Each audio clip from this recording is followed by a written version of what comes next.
எல்லோருக்கும் வணக்கம். எல்லாம் எப்படி இருக்கீங்க? நல்லா இருப்பீங்கன்னு நினைக்கிறேன். நானும் சிறப்பாக இருக்கேன். இன்றைக்கி செவ்வாய்க்கிழமை, இந்த வீடியோ புதன்கிழமை வரும். இன்றைக்கி ஈரான் மேலே ஒரு தாக்குதல் நடத்தலாம் அப்படின்னு டொனால்ட் ட்ரம்ப் பிளான் பண்ணி வச்சுருந்தாராம். ஆனால் அந்த தாக்குதல் இன்றைக்கி நடக்கலை. காரணம் என்னன்னா, கல்ஃப் நாடுகளோட லீடர்ஸ், அதாவது இந்த துபாய், சவுதி, கத்தார், இந்த நாட்டுகளோட தலைவர்லாம் இந்த தாக்குதல் வேணாம் அப்படின்னு ஒரு ரெக்வெஸ்ட் பண்ணதால் இன்றைக்கான தாக்குதல் நாங்கள் நிறுத்திட்டோம் அப்படின்னு டொனால்ட் ட்ரம்ப் அறிவிச்சிருக்காரு. ஆனால் கூடி சீக்கிரம் அந்த தாக்குதல் நடக்கும் அப்படின்ற மாரி அறிவிச்சிருக்காரு. கம்முன்னு இருக்க மாட்டான் போல் தெரியுது அவன். அதுக்கப்புறம் குவைத்தோட டிராஃபிக் அதிகாரி அவர் என்ன சொல்லியிருக்காருன்னா, இதுமாரி தேர்வு நேரங்களில் உரிமம் இல்லாத, அதாவது லைசன்ஸ் இல்லாத உங்கள் பிள்ளைகளை வண்டி ஓட்ட அனுமதிக்காதீங்க. அப்படி அனுமதித்து நாங்கள் கண்டுபிடிச்சா 75 தினார் ஸ்பாட் ஃபைனு, அதே கோர்ட்டுக்கு போனால் 150 தினார்லேருந்து ஒரு 300 தினார் வரைக்கும் ஃபைன் வரும் அப்படின்ற மாரி சொல்லியிருக்காங்க. நீங்கள் நம்மள மாரி டிரைவருங்க என்ன பண்ணுவாங்க, எக்ஸாம் டைம் தானே, பசங்க ஃப்ரெண்டு கூட ஜாலியாக ஓட்டுட்டோம் அப்படின்ட்டு சில டிரைவருங்க வண்டி கொடுத்துடுவாங்க. நான் எங்கள் பசங்க எக்ஸாம் எழுத போகும்போது நானே வண்டி கொடுத்துருக்கேன். அதுமாரி நீங்கள் வண்டி கொடுத்து அந்த பிள்ளைங்க பிடிபட்டாங்கன்னா உங்கள் மேலே தான் உங்கள் ஓனர் கற்றுவாங்க, உங்கள்கிட்ட தான் காசு பிடுங்குவாங்க. அதனால் யாரும் வண்டி கொடுக்காதுங்க.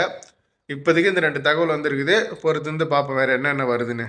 உள்துறை அமைச்சகம் ஒரு அறிவிப்பு ஒன்று வெளியிட்டிருக்கு. என்னென்னா, குவைத் அஹ்மதி முனிசிபாலிட்டி அதிகாரிகளும் பாதுகாப்பு படையினரும் சேர்ந்து மீனா அப்துல்லா பகுதியில் ஒரு அதிரடி சோதனை நடத்தியிருக்காங்க.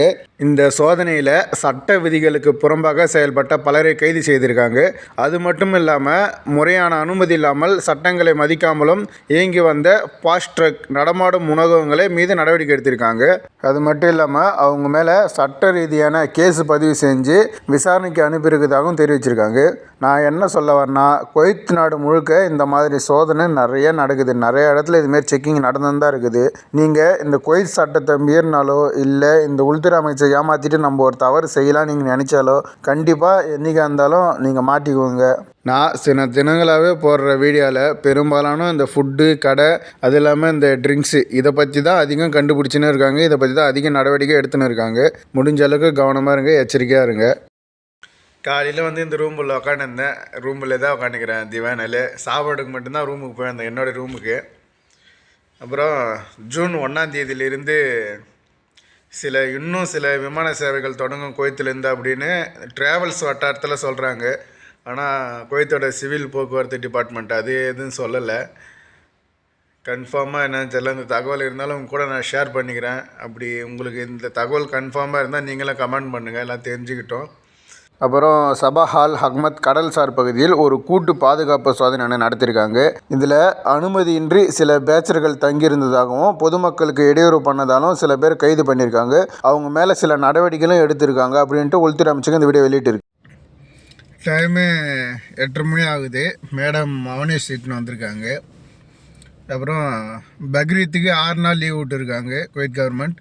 மே 26ஆம் தேதியிலேருந்து மே 31 வரைக்கும் 6 நாள் லீவு பக்ரீத்துக்கு. ஷாப்பிங் முடிச்சுட்டு கொஞ்சம் சீக்கிரமாக வந்துடும் குமார். நான் ஃபோன் பண்ணும்போது பாப் மோய்கிட்ட வா அப்படின்னு சொல்லி சொன்னாங்க. பாப் மோய்னா கிட்ஸானியா, அந்த கேட்டுக்கிட்ட வர சொன்னாங்க. அது வரைக்கும் வெயிட் பண்ணணும்.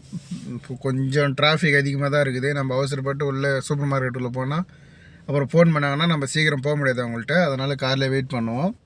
டின்னர் எதுவும் சாப்பிடல, பொறுத்து பார்ப்போம். 11 மணி ஆகுது. இப்போ தான் வீட்டுக்கு வந்தேன். டின்னரு சப்பாத்தி சிக்கன் குழம்பு.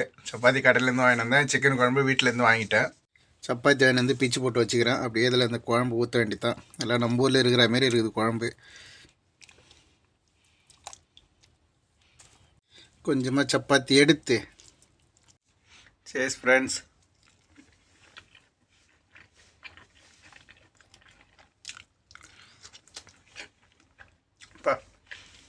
செம்மையாக இருக்குது, சாப்பிட்லாம். ஃபைனலாக ஏதாவது போய் தகவல் வந்துருக்குமான்னு எல்லா வெப்சைட்டும் ஆராய்ச்சி பார்த்தேன். ஒரு தகவலும் வரல. தகவல் வராத காரணத்தினால் இந்த வீடியோ முடித்து விட்டு நாளைக்கு வீடியோவில் சந்திக்கிறேன். நாளைக்கு வேலை தகவல் எப்படி வருதுன்னு பார்க்கலாம். பாய், தேங்க்யூ.